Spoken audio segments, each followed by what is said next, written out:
we may pay homage to the Buddha by reciting Namo Tassa 3 times.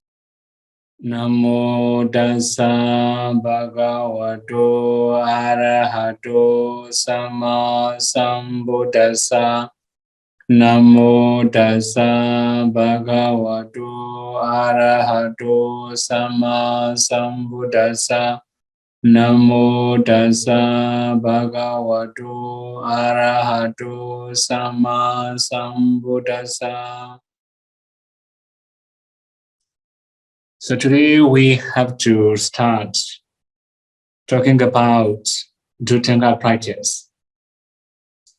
In English, we also use as an ascetic practice. So firstly, I have to explain what's really called Dhutanga. If we say Dhutta, this means like a removing or eliminating or eradicating. So which means we can eliminate or we can shake or we can remove the defilements by practicing Dhutanga. So even last week, we have already talked about the basic theory of the practice. As we have known that Patimokha Samvara Sila, or 4 main precepts, are compulsory for ordinary persons or for meditators. But for ascetic practice, it's not compulsory. This is extra practice. So here we have to start talking about Dhutanga practice. Those who realize and know the benefits of ascetic practice undertake this practice. We tend to have special quality such as sureness of wish, apicca, contentment, sandhuti, and effacement, sanlekha, and seclusion, viveka. And the arising of knowledge that make him willing to practice noble trainings. This is called Ita Dhamma. So here I have to explain the first part, the benefit. Firstly, we have to know the benefits of practicing Dhutanga. As we have already explained, we can eradicate, eliminate, or remove the defilements. Then there will be other benefits according to the Dhutanga we practice. Then we can also have special quality by practicing Dhutanga. As we have mentioned here, sureness of wish, apicca. Although we just use the Pali words apicca very simply, but it's not that simple. There are many things to be known. So the first thing is like a sureness of wish in photographics. We may not expect many robes or clothes, food, residence, and medicine. If you wish a lot or more than necessary, that means we don't have apicca. Then when we talk about moderating in foods, we also have already explained there. For example, we must accept the food as much as we can consume. If we accept more than we can consume, this is also no more apicca, no more sureness of wish.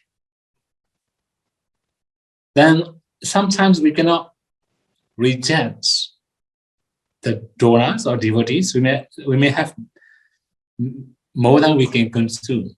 We may have many foods, more than we can consume. But when we are going to eat, then we can also eat only suitable food or suitable amount. This is also sureness of wish. We can also say moderating in food. So if we don't have this kind of perceptions, we will accept only the amount we can consume, or we will consume as is suitable for us, then we're going to say the trueness or wish about the food. Similarly, about the roads, and also about the residents, about the medicine. Then we can also have like contentment, santuti. Actually, these are not much different from abhitana, contentment, santuti. But when we talk about santuti, there can be 4 types, as we mentioned before, about the roads, about the clothes, sorry, about the residents, about the foods, and about medicine. Then when we talk about contentment, it will be a little bit different from apicca, although something similar to apicca. The first one is contentment with what we get. That means we don't expect more than we can get. Then another one is contentment with what we can use or what we can consume according to our ability. Then the last one is contentment with whatever thing suitable for us. So it will be a little bit different. Similar assessment. This is actually sanlekha. Sanlekha also similar to contentment, seclusion, viveka. Actually, for our sanlekha, it will be very, very long discourse we have in Digha Nikaya Sanlekha Sutta. It will be very long list. Now, for our seclusion, we have different types of seclusions. If we can live alone, this is also called viveka, kaya viveka, bodily seclusion or bodily solitude. Then we also have the mental solitude or mental seclusion, citta viveka. That if we can enter or we can avoid entering into jhana attainments or path and fruition attainments or any other attainments, it can be upati viveka. The mind is free from defilements. Also, if we can enter into fruition attainments, the mind is also free from the aggregates because it will take nibbana as objects. Okay, in brief, then sometimes we need willingness to practice. We also need willingness, the 3 trainings. So it comes from the knowledge. If we are knowledgeable, if we are wise enough, we have willingness to practice the noble training. So by practicing Dhutanga, we can also give rise to the knowledge that make ourselves willing to practice the noble trainings. So these are basic things we have to understand something about ascetic practice. And there are 13 types of ascetic practice that mentioned in Buddha's teaching. So Pansukūlika is the red robe wearer. Then Dityavarika, 3 robes wearer. So these 3 are about the clothes. So these 2 are only about the clothes. Pansukūlika, red robes. You can call it many pieces of clothes, different types of clothes. Later I have to elaborate that one. Dityavarika, only 3 robes. We may not keep any extra robes. This is called Dityavarika. Then 3, Pinda Padika, the ants food eater. That means they just go for Pinda Pada and then take the foods, have the foods. The Spadana Jarika, the house-to-house seeker. Then Ekasanika, the one sitting eater. Then 6, Patapindika, the woeful eater. Then Kalupacha Bhattika, the later food refuser. So these are about the foods. So Binda Bhattika, the answer eater, this is also one of this is the first one. Sabadana Jarika, the house to house seeker, this is 2. Ekasanika, the one sitting eater, the 3, this is 3. Then Patapindika, the woeful eater, this is 4. Kalupacha Bhattika, this is 5. There are 5 Visuddhimaggas that concern with the food. So when we are going to take food or when we are going to eat the food, we can practice this Visuddhimagga. Then next one is Aranyika. This one is it, the forest dweller. Then Rukha Mulika, the tree food dweller. The Apokasika, the open air dweller. Sosanika, the channel ground dweller. And Yatasandatika, any bed dweller. So these are about residence, about the place we live. So the last one is a Nesaja. Nesachika, sorry. This is the sitter. The sitter means he does not lay down, he just sit or walk or maybe stand. Only 3 body posture, not 4 body posture for him. This is called Nesachika, the sitter. This is just about posture. Without sleeping, he may meditate whole day, whole night, like that. So these are the ascetic practice. If we summarize, it will be about the food, about the clothes, about the food, about residence, and the last one is about posture. Only sitting, or standing, or walking. This is called Nesachika. The main point, the main idea of Nesachika is not lying down. Okay, now we have to continue the characteristics, etc. Whenever we talk about the Buddha's teaching, especially about ultimate reality, we will talk about the characteristics, the function, the manifestation, the proximate cause. So now, we have to talk about the characteristics of Visuddhimagga. Visuddhimagga samadhana chetana lakkhana. Here you cannot find this Pali because I have to make my own sentence constructions because it just mentioned briefly there. The characteristics of Visuddhimagga is the volitions of undertaking.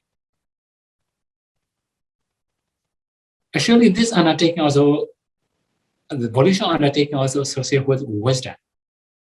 Without wisdom, we're going to do the right things. We may not have the right ambitions or the right thoughts.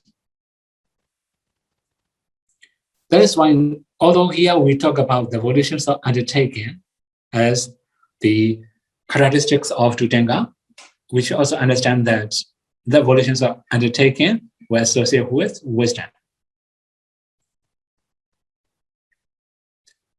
Lolopa Vidansana Rasa, it has the functions of eliminating cupidity. So here we have to understand one more thing about cupidity. That means we wish to get this and that, many different things, right? We wish to possess many different things. As a layperson, you may have many different colors, many different designs. You may have many different types of clothes, right? people have many different types of clothes. They have different designs, different colors.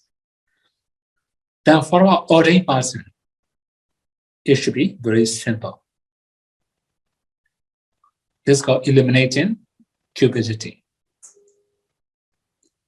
Sometimes, although we have to use the same color, but we may have different brands, different quality of the clothes, then it also can make attachment, clinging to the robes. That is why the purpose of Visuddhimagga is for Sanika, or as we have mentioned before, sureness of wish, contentment, effacement, and seclusion. That is why if we don't have all these qualities, we don't have Visuddhimagga practice. So here, eliminating cupidity means we have to overcome greed, attachment, or wishing many different things. This is the functions of Visuddhimagga. Then the next one. Nilolopa bhava pachupatanam. The manifestation is the productions of non-cupidity. This one is easier to understand. Then the last one, apitadadi ariya dhamma bhatatanam. The prosemic core is the noble state, consisting of sureness of wish and so on. So that one is the prosemic cause. Then one more thing we have to talk about it. Without the main precepts, if we practice Visuddhimagga, it's not effective. Also, we are not wise enough. Even as I have already talked about one bhikkhu, he came to my monastery. And he said he lived in the China ground. I thought, oh, he was Visuddhimagga practitioners. He may have very good morality. But later I realized that I have to remind him, please study more Vinaya. If you don't study Vinaya, although you practice Visuddhimagga, it's not that much meaningful. So it's not, Visuddhimagga is not compulsory. But if we can practice Visuddhimagga, we can overcome many, many types of greed, many different types of attachment. Attachment to the clothes, food, residence. Also, there are many other attachments. That's why the prosemic cause is the noble states. We can also say noble dhamma, the question of sureness of wish, etc. So then I have already listed out before. Right? Sureness of wish, abhijja. We have saluti, contentment. Then sanika, effacement. Then we also have seclusions, viveka. We may have all these quality. If we have this quality, we can practice Visuddhimagga. If we have a lot of desire, a lot of wish, we cannot practice Visuddhimagga. If we practice Visuddhimagga with wrong thoughts, it cannot be effective. Another thing is, there can be big disturbance. Okay, now, where can we undertake this practice? Then, at the time of the Buddha, mostly, they will undertake the Visuddhimagga practice from the Buddha. But now, the Buddha entered Nibbana. We don't have living Buddha anymore. We cannot undertake this practice from the Buddha. Then at the time of the Buddha, there are some devotees or some Buddha disciples. They also practice from the great disciple, like Venerable Mahakassapa.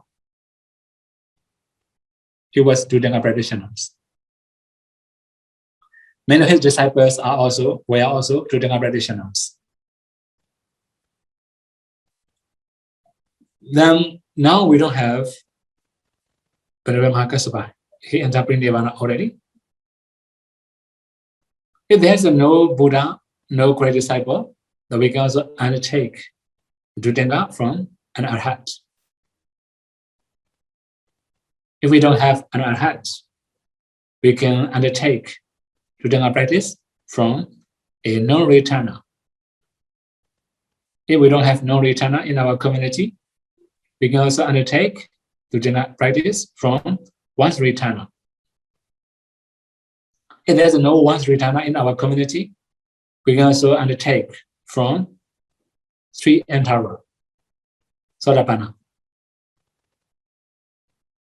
If there's no noble persons in our community, now we can undertake Visuddhimagga from a Tipitaka memorizer. So that means, actually, Tipitaka memorizer is really very, very rare. Very few people. Even in Myanmar, we have I think around 12 or something like that. Not many.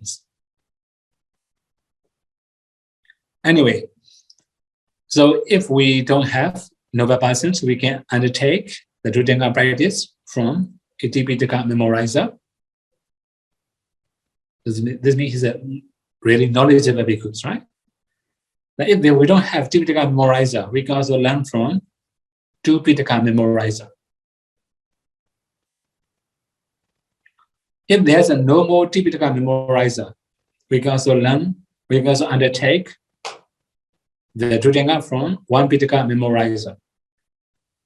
If there's no 1 Pitaka memorizer, we can also undertake from 1 Nikaya memorizer. We have 5 Nikaya. We can undertake from a bhikkhu who can memorize 1 Nikaya. For example, like a Tikha Nikaya, not many suttas, right? For about the Majjhima Nikaya also, we can calculate suttas easily. For Anguttara Nikaya, it will be more difficult because many suttas. Samudana Nikaya more difficult because many suttas. Khuddaka Nikaya more maxis, many collections. So we can undertake from 1 Nikaya memorizer. Then if there's no 1 Nikaya memorizers, there will be a teacher of commentaries. That means who can teach commentary, or who can learn, who has already learned the commentary. Then if there's a normal teacher like that, we can undertake Visuddhimagga from the observer of the ascetic practice. So these are the living things. If there's no such person, we just live alone in the forest. We don't wish anybody to know we are practicing Visuddhimagga. Now what should we do? We can undertake Visuddhimagga from a Titiya. So it mentioned very long process when we are going to undertake from a Titiya. So they are mentioned, we must pay respect to the shrine as if in the presence of living Buddha. You mentioned like that, right? So then when we are going to undertake Visuddhimagga practice, we must pay respect to the shrine or Jitiya as in the presence of living Buddha. So that means as we respect living Buddha, okay, let alone living Buddha. Like it, as we respect our teacher. Right? You also have teacher, I also have teacher, right? I respect my teacher, you also have, respect your own teacher. As we respect our teacher, or as we respect the living Buddha, we have to be respect. Like cleaning the shrine rooms, or like sleeping in the compound, something like that. Then after cleaning everything, we can undertake the precepts. If we don't have Titiya like that, we can also undertake by ourselves. Then we can undertake alone. This is also possible, right? So here we will continue the first part.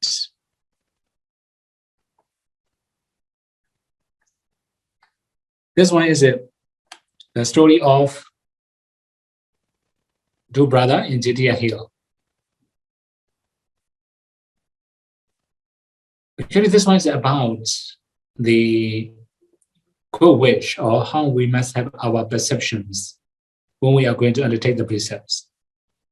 It's not for fame or gain.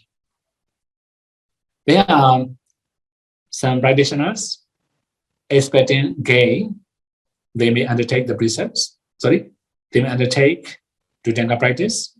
This is a wrong, improper intention, unwise intention. There are some practitioners, they may undertake the Visuddhimagga for fame. This is also wrong perception. Then similarly, there are some people, they may expect, oh, this is, if I practice Sila, people may praise me, honor me, respect me, like that. If we have this kind of perceptions, this kind of attitude, when we are practicing, this is also wrong. So at least we must have good intentions to practice Visuddhimagga. Here, the story of two brothers in Jitiya Hill. Okay, I will talk about it first. So the two brothers are living in the same place, but it's the rainy season, also raining. So it's in the rainy season, we must live in another roof. Although we are Visuddhimagga practitioners, without living rooms or living place, we must not spend vasa. Then the younger bhikkhu saw the elder sitting on his seat, and then he also another flashlight, one that strike. He could see very clearly. His elder brother was sitting.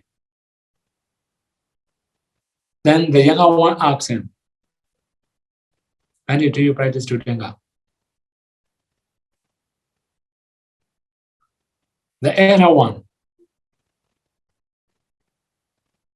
didn't wish his younger brother to know his practice.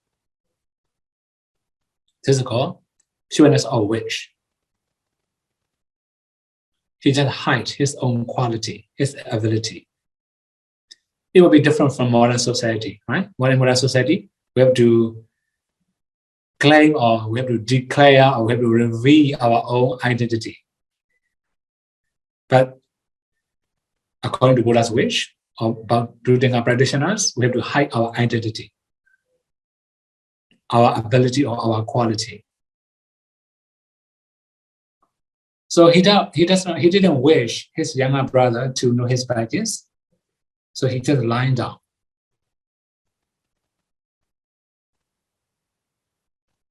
After lying down, he undertook the ascetic practice by himself later. That's called, he didn't go to anybody, he did undertake by himself. This is called undertaking by oneself, as we have mentioned before, right? Not only that, the same case happened in two brothers, because this one is sitting is a one not Visuddhimagga without lying down. I have already said more than 13. The last one is no lying down. So at night he was sitting, not lying down. The younger brother could understand or could recognize his elder brother was practicing Visuddhimagga. Not only that, they have the next case. One day they have got sugar cane from the village. The elder one has already cleaned his mouth, washed his mouth already. He has already eaten.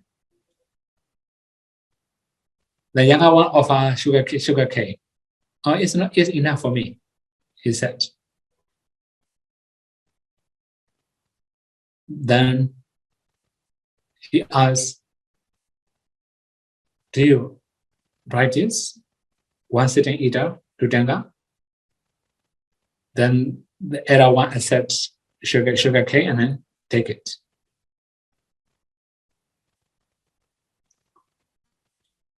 So later he undertook the Visuddhimagga by himself.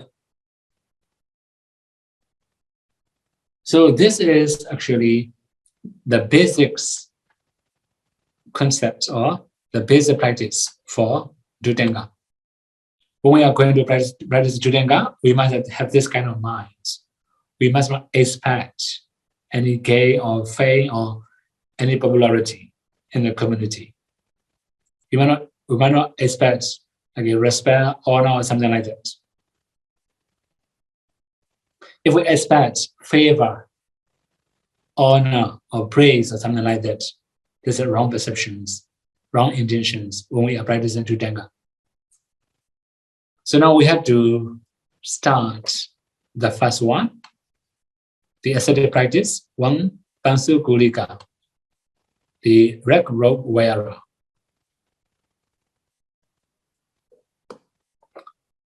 So here I just mention how we should undertake in Pali. Kapati jivaram patikkhipami pansukūlikāngam samadhiyami. So Kapati Dhana jivaram. Kapati is a householder. Dhana is the offers. Jivarami, robes. That means the robes of our householder. Then patikkhipami means I reject or I refuse. I refuse the robes of our householder. Pansukūlikāngam samadhiyami.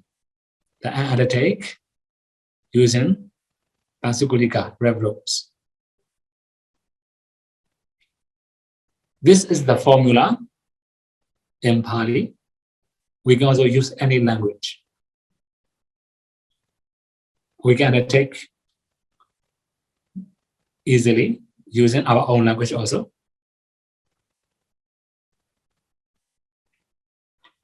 Then we also have to know how to undertake this one.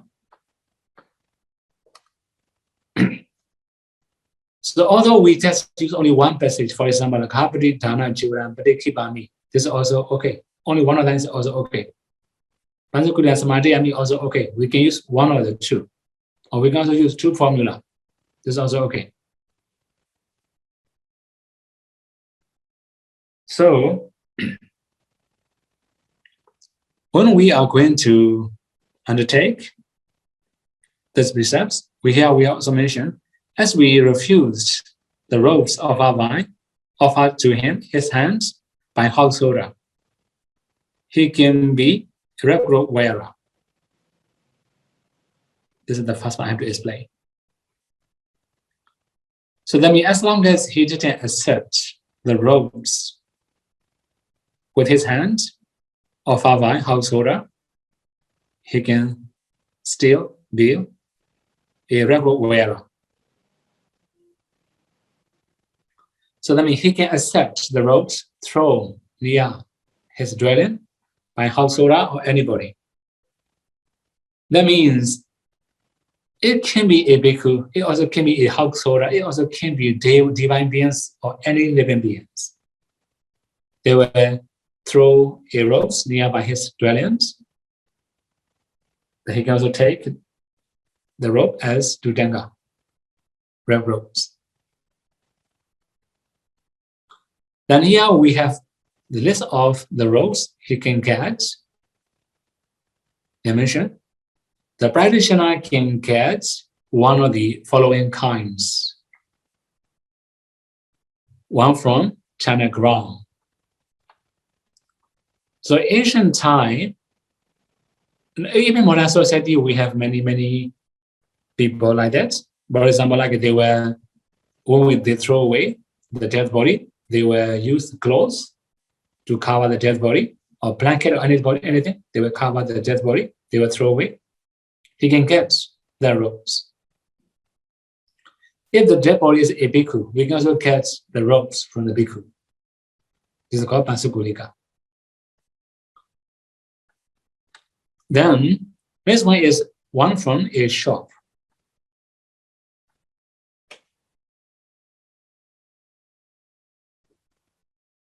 So that means, although we say it's a shop, this means that drop near the gate door of the shop or something like that. Now we can say like near the market, we can say like that, near the market. So they will throw away the robes near the market, or they may drop, or maybe throw away, or maybe they may keep in something, like rubbish heaps or something like that. They can get near the gate door of shop or market. Then the next one is from a street. So this one is also simple. They may throw away in the streets. Then one from a walking path. In walking path, it's also very simple because similar to the street, right? They can throw away anything. Then the next one from a rubbish heap. This is a rubbish heap. We can get old clothes when they throw away. Then from a time bed. So although here we talk about the time bed, in reality, when the woman deliver the baby, they will clean the baby with the clothes, or they will throw away. That kind of clothes can be considered here as time bed. Then one from a washing place. So it can be many different conditions, right? Washing place means we can say like someone kind of jetty or something like that, and they may wash the clothes, the kind of place. Then one returning from China ground after bath. So okay, one more thing. 8, one from washing place. That means actually it also can be after washing the dead body. I don't know in other country, in Myanmar, after somebody passing away, we take a shower, the dead body. After that, we may use the clothes to wipe out. So that kind of clothes can be considered from washing place. Then one returning from China ground after bathing. So this kind of thing also can be, right? But like even, sorry, for about bathing place, okay. Bathing place also from, sorry. Another thing is that although we talk about the from bathing place, this also came like a washing place. Then they, because it's very old, they will throw away. This kind of thing also can be considered as one from washing place. One returning from China ground after bathing. This one is after going to China ground, right? Then they will take a shower and then they will use the clothes. After that, they will throw away. This item, mostly Indian people will know that this kind of culture. Asian time, after coming back from China ground, they take a shower.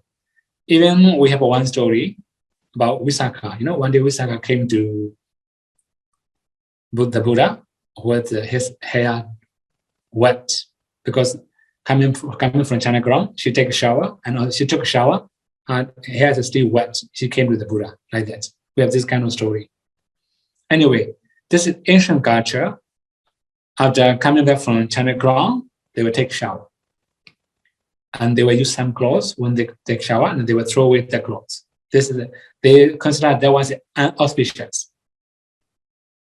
Right? Then they will throw away. Then the next one is one scorched by fire. So that one is also simple because of the Asian culture. If their clothes are burned by fire, then this is inauspicious. They will throw away. Similarly, one ignored by the cutter, by cutter. This is also the same. They don't think this is auspicious. This is auspicious again. They think this is auspicious. They will not use anymore. One ignored by ants. Although we can also understand like it, ignored by termite is also possible.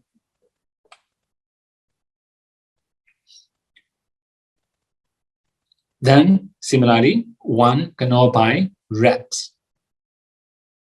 So people consider if their clothes are ignored by the cattle, ants, or termites, or rats, it is inauspicious. That's why they will not use it anymore. They will throw away.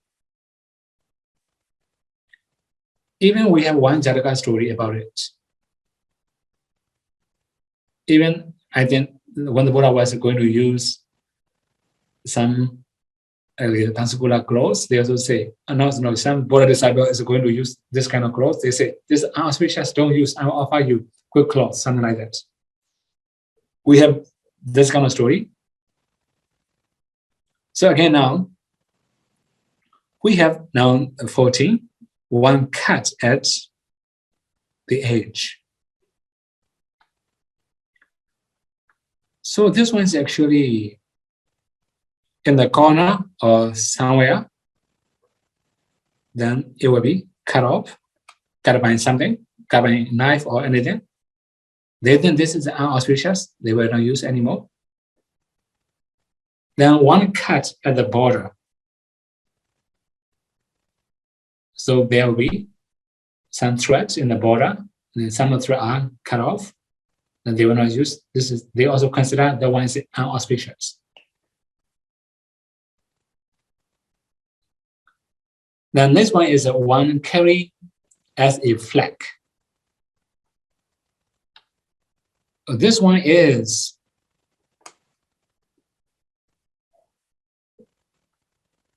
we can find this kind of clothes, especially when you right? Like for example, some of the soldiers, they were fights, when they win, they will use the flag, right? They will erect some flags. This is called carry as flag. Then we can also take this one as a rope. It's a little bit risky, right? A little bit dangerous. Then 17, one from an hill, as offered as in a shrine. So that means sometimes they think anthill is also a shrine. That's why they may offer clothes to the anthill. We can also catch the clothes from anthill like that. Then one given by an ascetic. This one is very simple. For any kind of ascetic. Any kind of ascetic, it can be like a Buddhist ascetic, non-Buddhist ascetic. Then 19, one from consecration. In modern community, it's almost impossible. But one more thing, in Myanmar, we have some culture, especially when we are going to ordain as a Samnera. We have one ceremony about this one, consecration ceremony, before ordination as a Samnera.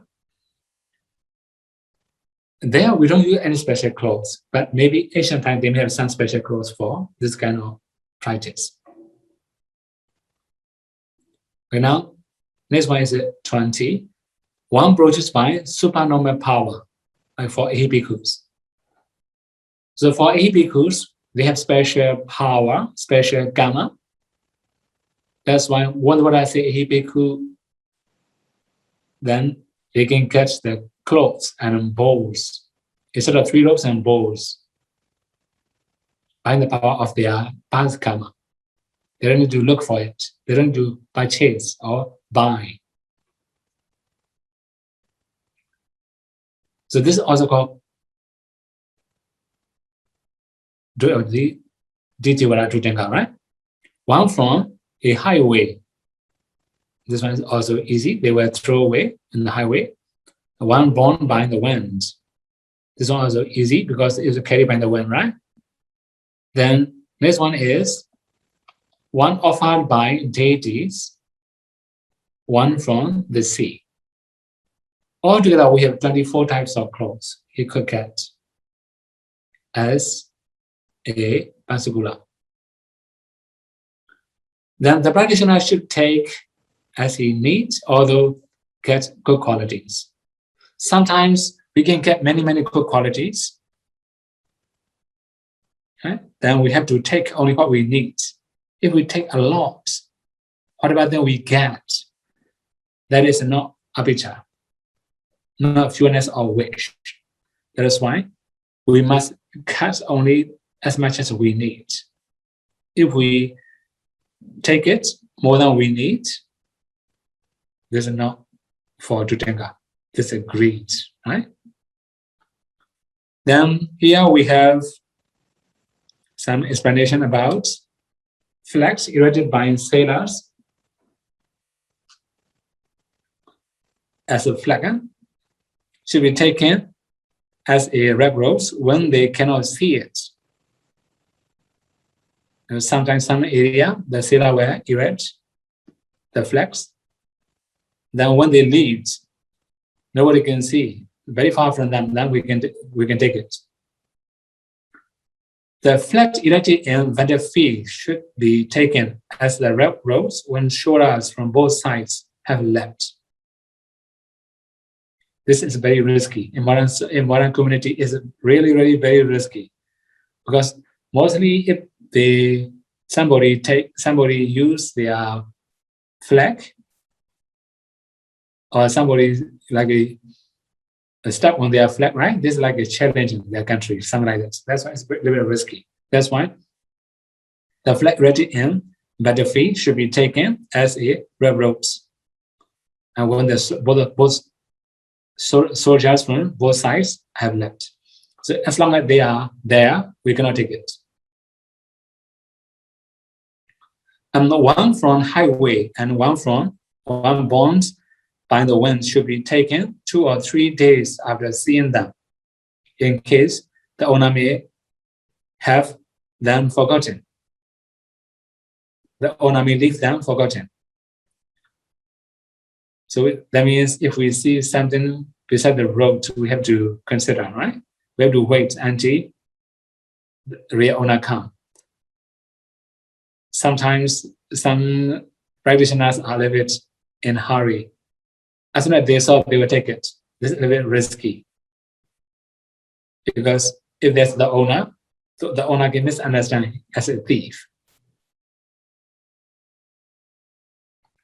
Okay, in every Tutenga, there are 3 types of practitioners. That means, according to the Pali one, we can say like the superior one, medium one, or inferior one. We can say like that. Maybe like a standard one, we can say like that. Huh? The superior one, medium one, and standard one. We can say like 3 types of practitioners.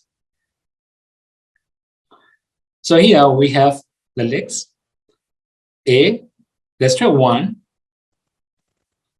will take the ropes from channel ground, etc. Although here I just use channel ground, it can be only the thing we have mentioned before. B, the medium one will take the rope from who leaves the clothes with the thoughts that the bhikkhu will take it as a red rope.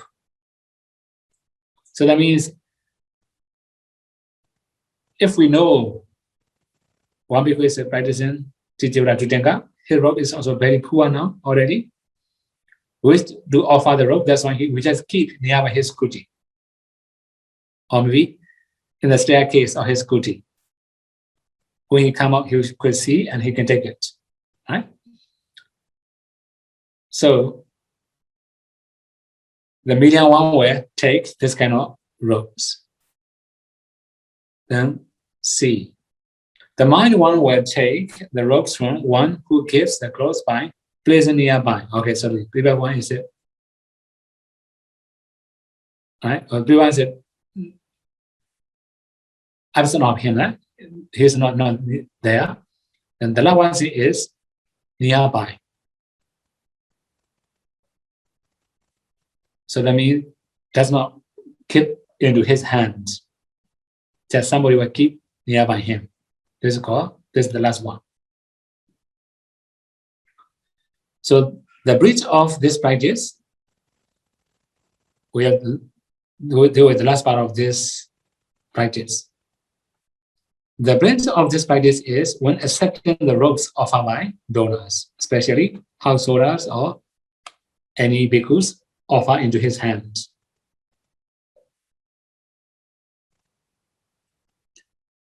So there are no red robes, such as the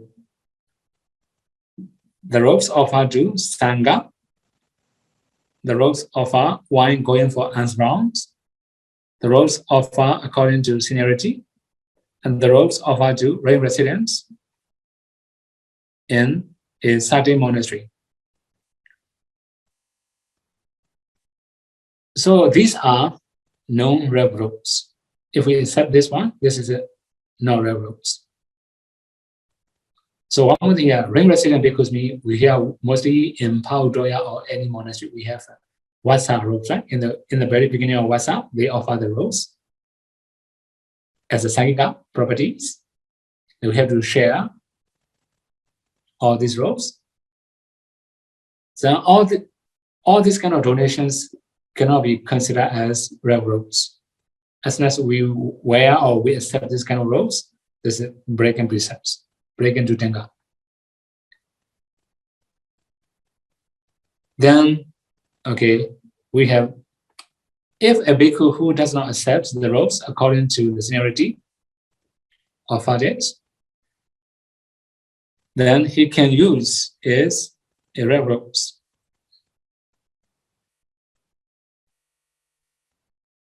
So that means he will not accept the robes.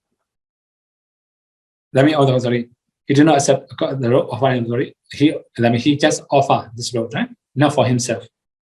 Then he can use it as red robes. So that means he don't accept, but he offer as red robes. Then this also can be considered as Rasagula. Okay, now the beauty of the practice. There are 4 types. A donor leaves robe near a bhikkhu with the offering to his hands. Then the bhikkhu offer it to a venerable wearer in his hand. Is pure in one side. So that means there can be 2 different steps. The first steps, donor didn't offer to his hands, but he just leave the robes nearby. The bhikkhu take it and offer to another bhikkhu's venerable wearer in his hand. Right? And this is also called pure in one side, because the donor didn't offer to his hand. 2, the donor offer a bhikkhu's robes in his hand, but the bhikkhu leaves it a venerable wearer. This is also impure in one side. 2 steps. Donor offer to bhikkhu's hand. Bhikkhu leaves, right? Then 3. The donor leaves a robe near a bhikkhu. The bhikkhu also leaves it near a venerable wearer. This is pure in both sides. Then the donor offers a bhikkhu a robe in his hand. A bhikkhu offers it to venerable wearer in his hand. It is poor as red robes. That means not successful Dhutanga practitioners. So these are about the first part of Visuddhimagga practice. Then we have the next one, Visuddhimagga, the 3 robes wearer.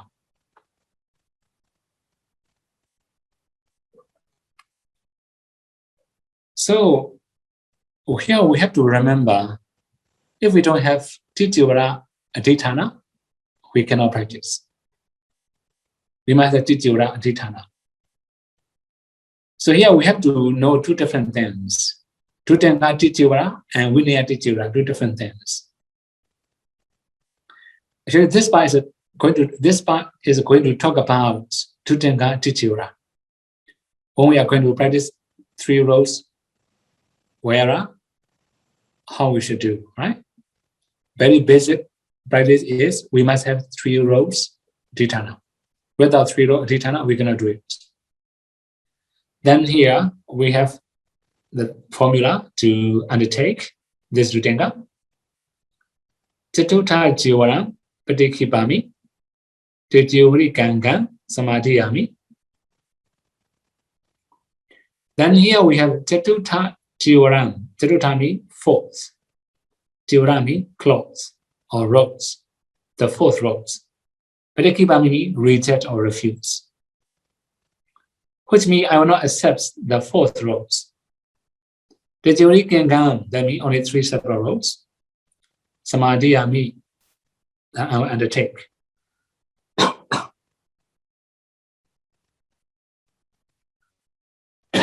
Sorry. Then the bhikkhu can keep the robes, determined if he cannot get enough clothes or thread to sew or to complete it. So that means sometimes we don't have enough piece of clothes. Although we have collected many different pieces of clothes, it's not enough for 3 robes or 8 robes. Then we can keep it. Determined, right? Then again, if he does not know how to sew or he's unhealthy, we can also keep it. Because we must know somebody, we must have somebody who know how to sew. Then after sewing or dyeing the robes, he cannot keep any extra robes. This is the basic formula, basic things we have to know. Then the strict one can wear the lower robes while dyeing or washing the upper robes, and the double robes, or wear upper robes while dyeing or washing the lower robes. So here we have to know the rules, these rules. Here's only 3 robes: upper robes, lower robes, and double robes. So he must wash after wearing 1 day or 2 or 3 days. We must wash the clothes, right? If we wash, then when we are washing upper clothes, we can wear lower robes. When we are washing lower robes, we can wear upper robes. But the robes is not allowed to wear around the waist. That means we cannot wear as the lower robes. The robe must not be lower robes. The upper robe can wear as a lower robes when we are washing. So if he lives in the forest monastery, far from the village, he can wash 2 robes at the same time, but he must live nearby in order that he can cover his body when somebody comes. This is for forest resident bhikkhus. He lives alone in the forest, right? Although he does not wear upper robes, it will be okay.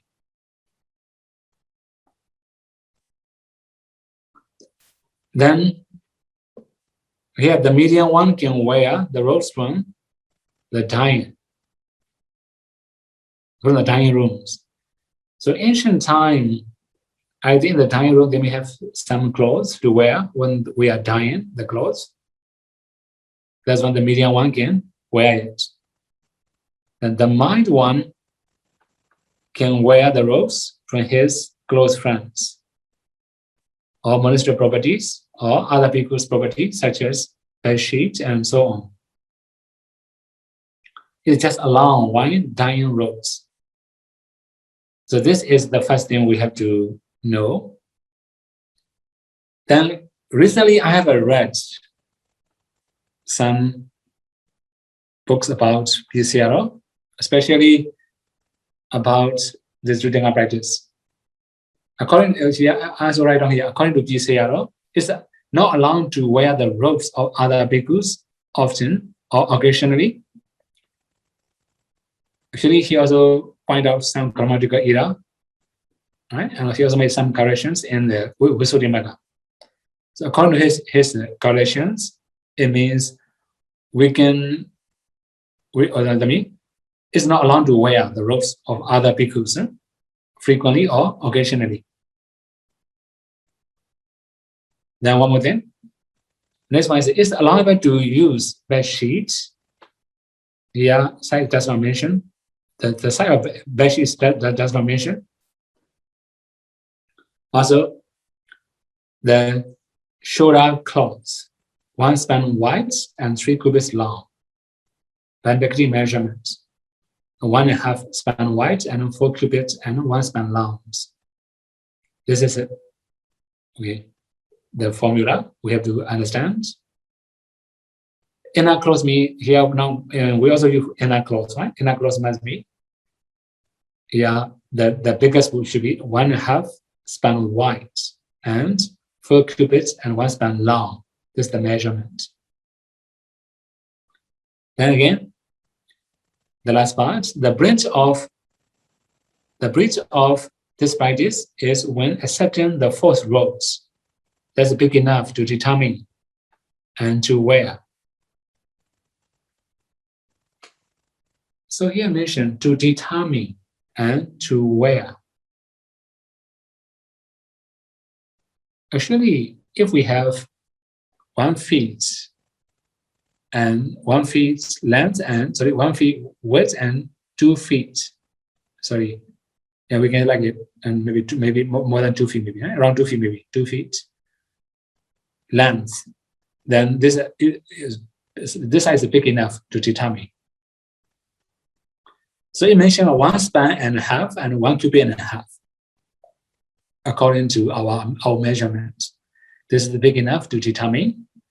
So if we have the 4th row like this, so we have to consider facial towers. We have to consider, right? Even facial tower, we have to consider. If it's too big, then this is a 4th row already. If we have small facial tower, then it's good enough. Then, okay, now we have, today I just plan only 3 Visuddhimagga, Benda Padika, right? So the first 2 is about the clothes, now about the foods. Benda Padika, the unskilled eater. Then here also we have the formula to undertake Adireka Laban, Patikipami, Benda Padikanga, Samadhiyami. Adireka maybe etc. or more than necessary. This is called Adireka. Laba means gain. Then he may not accept more than he can consume. But they keep and Bina Padikanga Samadhiyami, then he just go for Bina Pada. Right? Then the 40 kinds of means are not allowed to accept for unskilled eater. As a list out here. The 40 kinds of means are Sangika Bhaja, a meal offered to Sangha.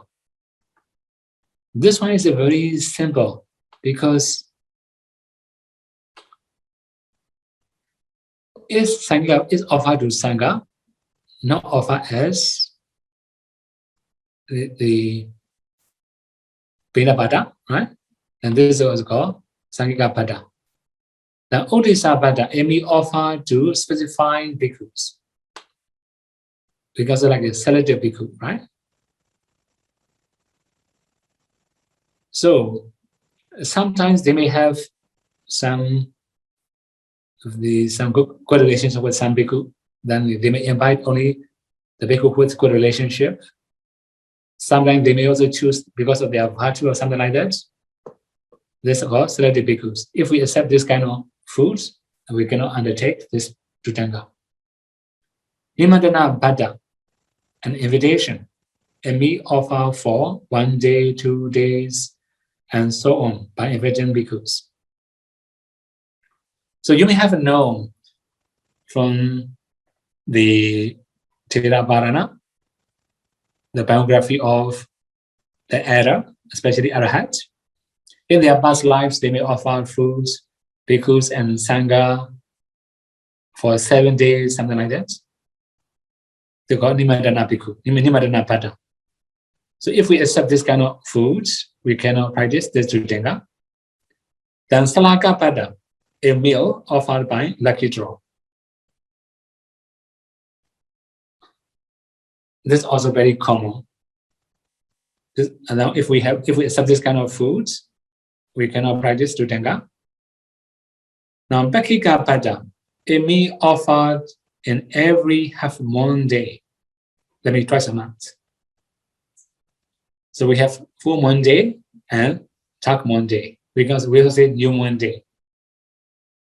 We can accept, if we accept these two types of meal, we cannot practice Dhutanga. The Upasatika Bhada, a meal offers in every Upasata day, 4 times a month. We have full moon day, new moon day, or we have small Upasata day. So altogether, 4 times a month. And the next one, Padika Bhada, a meal offered by the next day after Upasatas. So I have said 4 times a month. The following day of Upasata is called Patipadika. Then 8, Aganduka Bhada, a meal offered for visitors. This one is actually special foods. When visitors come, they must be ready. That's when they offer for traveling bhikkhus or visiting bhikkhus. Then Gamika Bhada, a meal for travelers. We would say. Then Kilana Bhada, a meal offered for the sick. And Gilanupataka Bhada, a meal offered for the Nazan bhikkhus. Then Vihara Bhada, a meal offered to the resident bhikkhus in a certain monastery. Then we have Dura Bhada, a meal offered in a certain house every day. So here, Dura Bhada means they just offer every day. We can say like that. Then Vara Bhada, a meal offer in turn. That means they may not offer every day. Maybe they may offer alternate day or every alternate day or something like that. So then here mentioned, if a donor invites attractions, all bhikkhus may accept the meal in my house. He just say all bhikkhus, right? He didn't say Sangasa Dema. Then the Dhutanga practitioner can accept it. Then, okay, this is the last part. The strict one accepts alms both from before and from behind, and he will give his bowl to the donor or somebody while standing outside the door. This is the strict one. So that means when they are going to practice, then they have to go for Veda Pada. In some houses, they may also have house dana. When some people come for Veda Pada, they may bring the bowl to their house and they may offer the fruits. Right? This kind of then will be allowable. Then sometimes, they haven't got to their house. The bhikkhu hasn't arrived at their house, but they come earlier than their house to the bhikkhu and bring his bowl and offer him. This is also allowable. Then sometimes bhikkhu has already passed their house, but he's still going for Pindapada in another house. He may follow the bhikkhu and take the bowl back to his house and offer the food. It will be allowable for him. Then the next one is he will also accept alms fruits in his sitting place in the refectory. This is also allowable to accept. That means some donor will send food to his sitting place, but he will not accept it by sitting or waiting for it that day. So in the very day, he is not waiting for that food. He will not accept it by sitting. Right? This is also the short one. We can say superior one. The medium one accepts alms brought to his sitting place in the refectory by sitting or waiting for it in that very day. It will be different from previous one, right? But he will not accept or wait for it the next day. This is different from previous one. Then the mind one accepts alms brought to his sitting place in the refectory by sitting or waiting for it in that day, the next day, and so forth. So that means he will wait for the food.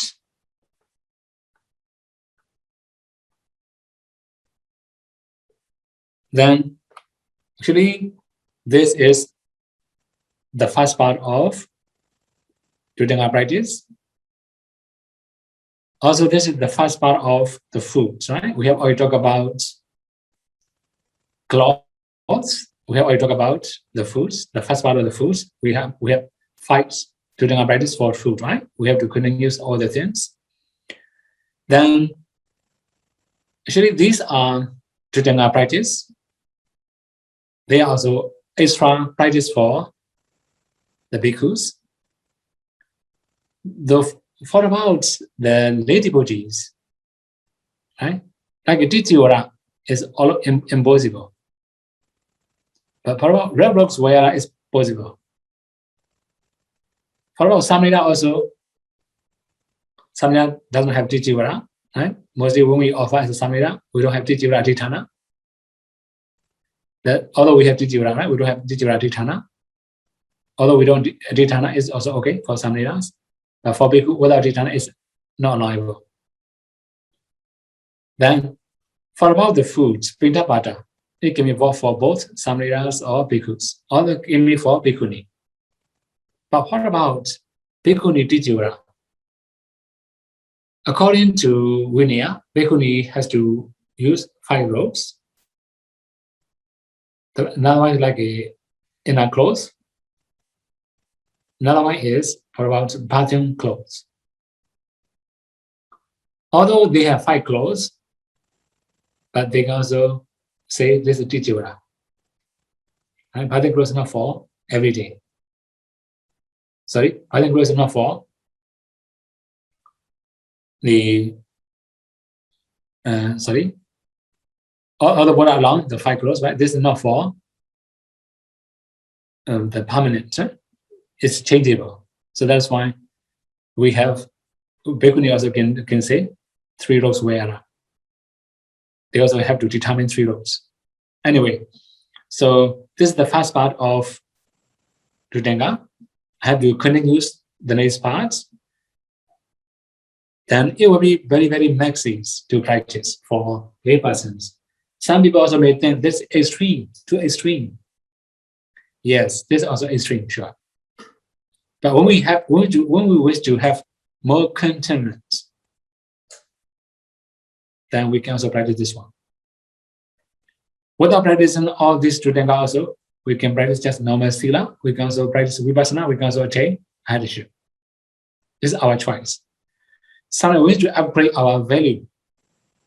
We want to like oppress, or we want to like overcome attachment. Now we have to practice all these things. Okay, now I will stop here. May you all be able to practice the 3 trainings, and may you all be able to get the benefit from practicing 3 trainings, and may you all be able to realize the final sensations and the suffering.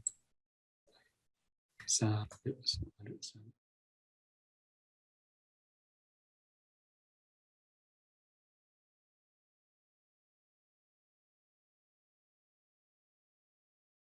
the question is, can Sayadaw explain in detail how one can develop strong chanda for idam atita nana? How to develop strong desire for practice if did not have ascetic practices? Actually, if we know the value or the benefit of the practice, now we may have strong desire, right?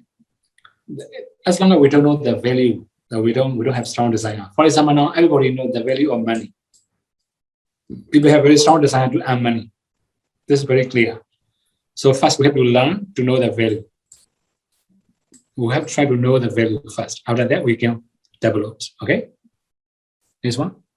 So next one, there is a saying that development of metta is sila.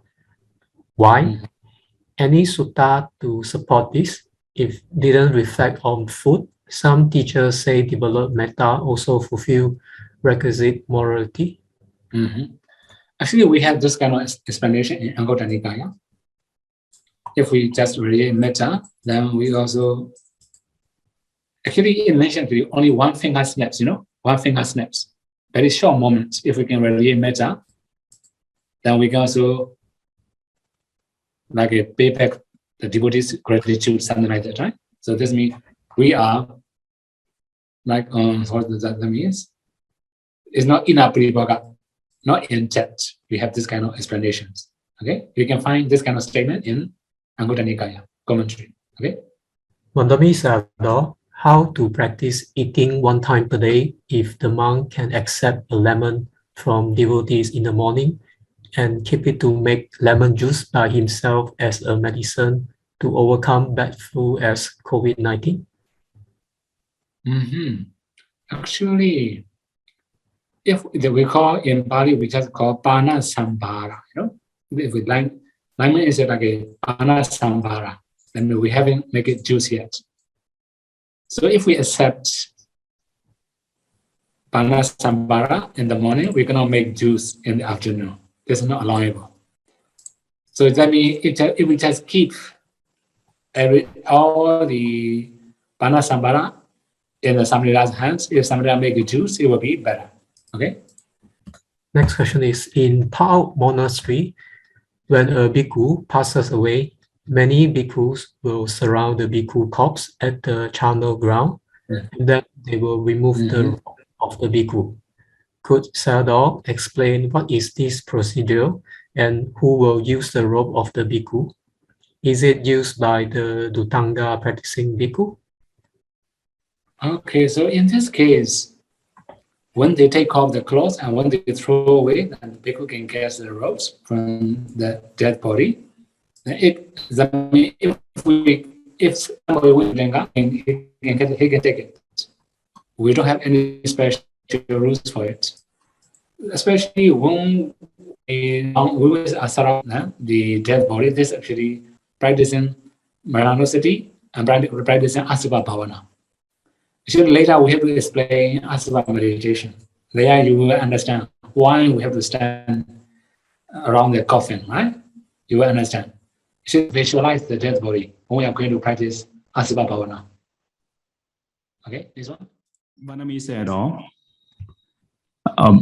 if the bhikkhu he practiced there's Binda Patika, but when he got sick and he cannot go Binabata, so at that time should he relinquish his Dutanga Binda Patika? Okay. Sure. At the time, sure. If we accept, right? They are mentioned, right? Kilana bhikkhu, a meal offer for Nazim bhikkhu or a meal bhikkhu for Sit bhikkhu, right? This is not allowed, right? That's why he must relinquish Dutanga or he must go for Bindapata. Only two choices. Vandami Siado. Just now Siado says that there are two brothers, bhikkhu brothers in the story. When the younger brother asked the elder brother that he didn't practice the Nesajika Dutanga practice, so would they be considered Musawada? Not Musawada. He don't wish to reveal his identity. That's why he just lying down, right? You cannot say Musawada. He didn't say yes or no. He's just lying down. Right? So similarly, when offering sugar cake, he just take the sugar cake. He didn't say yes or no. Vanami Sayadaw, I have heard that when Sayadaw teaches how to attain Arahant, so he need to practice at least one Dutanga. So is that true? Is that correct? According to what I understand, I can read somewhere in the Tipitaka that, so is that true that we have to practice at least one Dutanga to able to attain Arahant? Actually, we don't have this kind of saying. Although we don't practice Dutanga, it will be possible. It depends on our bodily strength also, Actually, okay, I have already said Dutanga is not compulsory. It is extra practice. If you wish, we can do it. If we don't wish, we can also leave it behind. It doesn't matter. Next question. Vandami Sayadaw, how to practice Tesivarika if the ceremony of a temple requires the monk to change color robe as uniform, yellow robe in this case, while he wearing a brown robe? Okay, so that means you can relinquish previous one. And you can accept new one. It doesn't matter. Right? It's okay. That as long as you don't have previous robes, it's okay. Just change in the robes. Vandami Siado, when one practicing the Pangsakulika, and the cloth that he received is in different size and color, so does he need to resew it or redye it in order to be sewed according to the size and design of the jivara? This is the first part of the question. Second part, I will read later. So,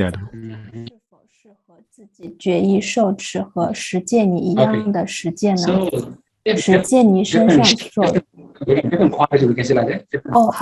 Also, different shape, or maybe different.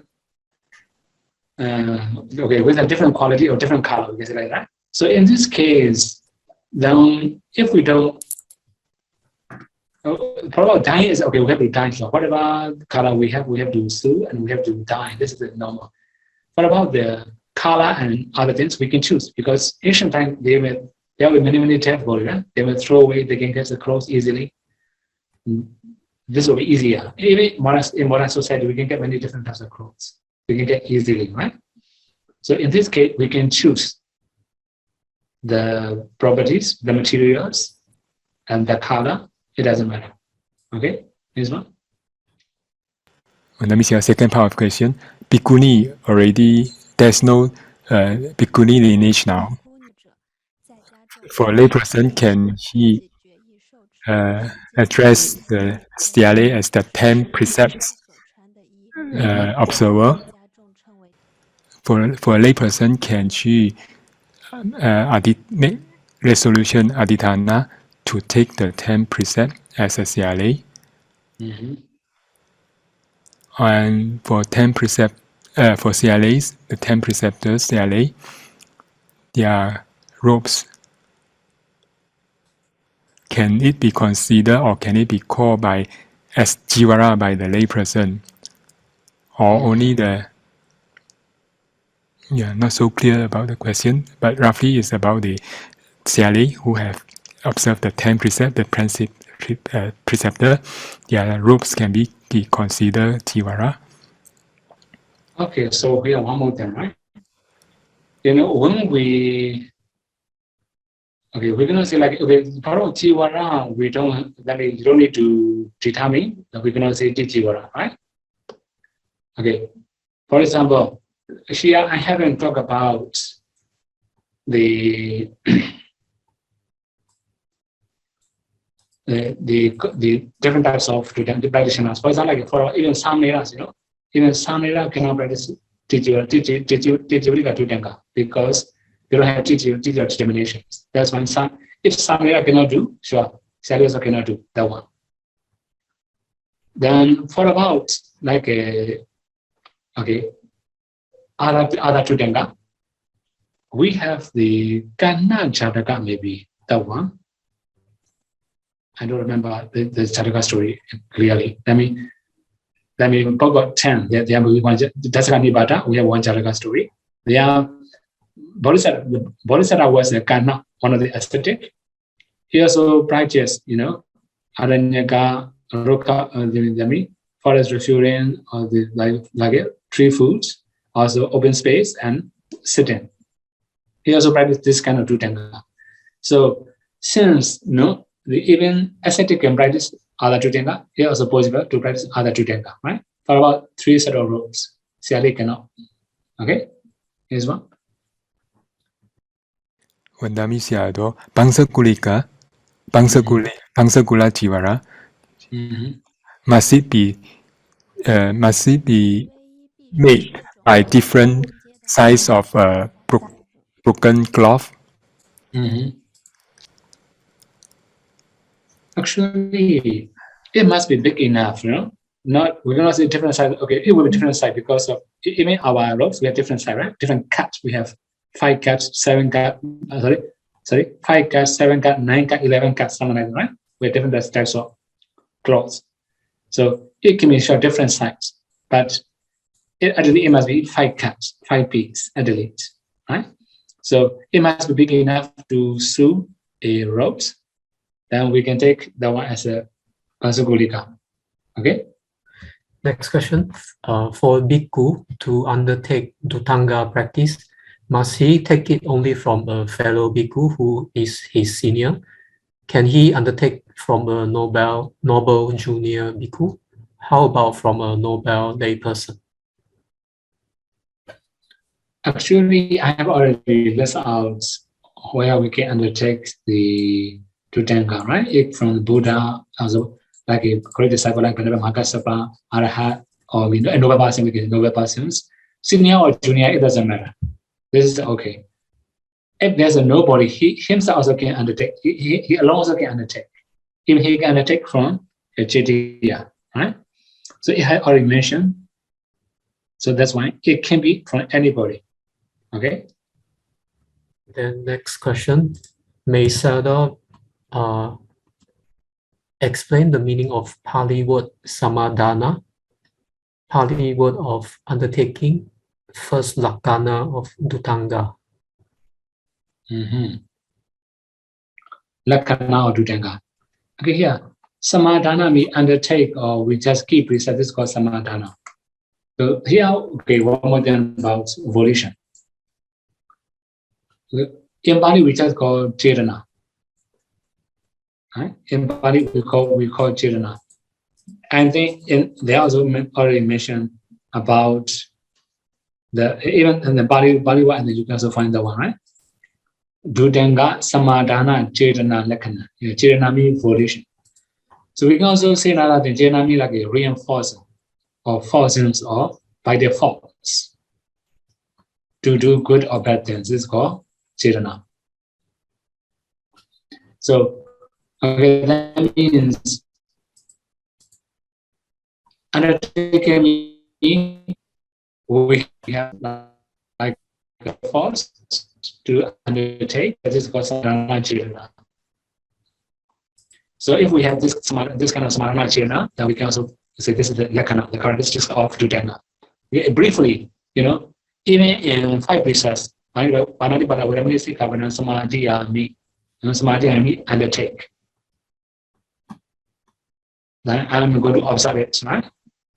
We agree it or like we accept it. That's called samadhana. Samadhi is a bit easier for you to understand. Samadhana Chinami here, by the force or reinforcing mental factors that can make you undertake the precepts. This is called samadhana Chinami. Okay? Vanami said, có một vị xuất gia luôn. Some ordained person, they're always looking around to see whether who relinquished the requisite. So they keep many requisites that he collect in his kuti, and then he give it requisite to his relative. But however, these bhikkhu or this practitioner always say that he or she already practiced vipassana up to Sankarupika Jnana. But my friend told that story to me. So I say I cannot believe this type of person because but because of saying so, did I commit any akusala karma? Because I just think that is not the quality of the vipassana practitioner. Yes, we can understand if somebody is very greedy, right? A lot of hatred, a lot of delusions, a lot of pride, we can understand that this is not the quality of vipassana. Sure. Okay, in this case, it depends on your mind. If you just talk about it with hatred, it can be agusala, or because of jealousy, if you talk, it will be akusala. Then, if you just say to reveal the truth, when you have good intention, we're going to say akusala, right? So akusala comes from your intention, how you accept. Next question is why was Bhante Mahakassapa chosen to lead the first chanting council? Anything related to his Dhutanga practice? Okay, so we can also understand one more thing. Not because of Dhutanga practice, right? There are some saying he had already accepted his develop from the Buddha. That's why he thought this is my duties. Right? That's why he just leads the first Buddha council. Next question. Does a bhikkhu who take 3 robes training can possess amsa, inner robe, bath towel, sitting cloth, and blanket, etc.? Okay. So, actually, there I have already talked about, right? Dittivara, right? Or Dittivara. So Dittivara, what about Dittivara? Then it has not mentioned anything about very big clothes, right? So here we just say like a shoulder clothes, for example, right? Then your answer will be okay. Answer will be allowable. Sure. Answer will be allowable. What about bed sheets? If it is a Sangika property, it doesn't matter. For his own properties, then it doesn't mention the size. That's why we have to consider how big it is. Right? For about answer, it mentions the size. That's why it will be allowable. Sadhu, for bhikkhu who practice the ascetic practices, right? Is it by practicing ascetic way will help them to attain arahantship or or Nibbana faster? Okay, so that means we cannot say like that also, because it depends on our bodily strength. Sometimes, for example, like we want to practice one sitting eater, our body is not so strong enough. Then sure, because of weakness of our body, we cannot improve our concentration, right? Or like a nisaja, that means sitting without lying down. This kind of case also the problem, because as long as we are practicing this one, then we cannot sleep. Then next day, as soon as we close eyes, we will feel drowsy. Okay, that's why we have to consider we are strong enough to practice or not. Okay, I have already said. That's why I said not compulsory, extra practice. We're gonna say faster or like a slower. It depends on personality. For some people, if they practice Dhutanga, it will be faster. For some people, if they practice, it will be slower. It depends on personality. Okay. But I may say though, if the lay devotees know that one Pante Bhikkhu who is practicing Dhutanga, he also has contentment and stay alone. So should the lay devotee go and visit him and pay respect to that bhikkhu? But because of going to see him, to pay respect to him, we create a lot of disturbance for the Pante to practice. So should the lay devotee go to see, pay respect to that Dhutanga Pante, or should not? Okay, so if he went to see, he accept, okay, then we can go and see. If he didn't accept, we cannot go and see. It depends on the situation you have, right? Okay. So in Sayadaw talk, there's one slide on Pamsu Kulika. That there's this sentence about one produced by supernormal power for Ehi Bhikkhus. Yeah. In the Ehi Bhikkhu, what does that mean? Okay. Ehi Bhikkhu means those who become a Bhikkhu by addressing Ehi Bhikkhu, right? So, they talk by the address by the Buddha. So like for example, like when you study Dhamma Talk Sutta, the Buddha address Hai Bhikkhu, Ehi Bhikkhu, Eta Bhikkhu, something like that, right? So if Buddha say like that, they become Bhikkhu automatically without shaving, right? They will shave naturally. Nobody have to shave them. They don't need to collect the bowls or robes or something like that. They will get bowl and robes, find their karma faults. They have their past karma. That's why this is called Ehi Bhikkhu, right? Okay, this one. Yetta vadaja amehi sambadam bunya sambadam sabbe deva numodandu sabbe buddha numodandu sabbe sada numodandu sabba sambati siddhiya idam me nyadinam hodu sukhita hondu nyadayo idam me nyadinam hodu sukhita hondu nyadayo idam me nyadinam hodu sukhita hondu nyadayo idam me bunyam asawakaya wahan hodu idam me bunyam nibbanasa bhajayo hodu mama bunya bhagam sabba sadanam bhajemi te sabbe me samam bunya bhagam lavandu sadhu sadhu sadhu.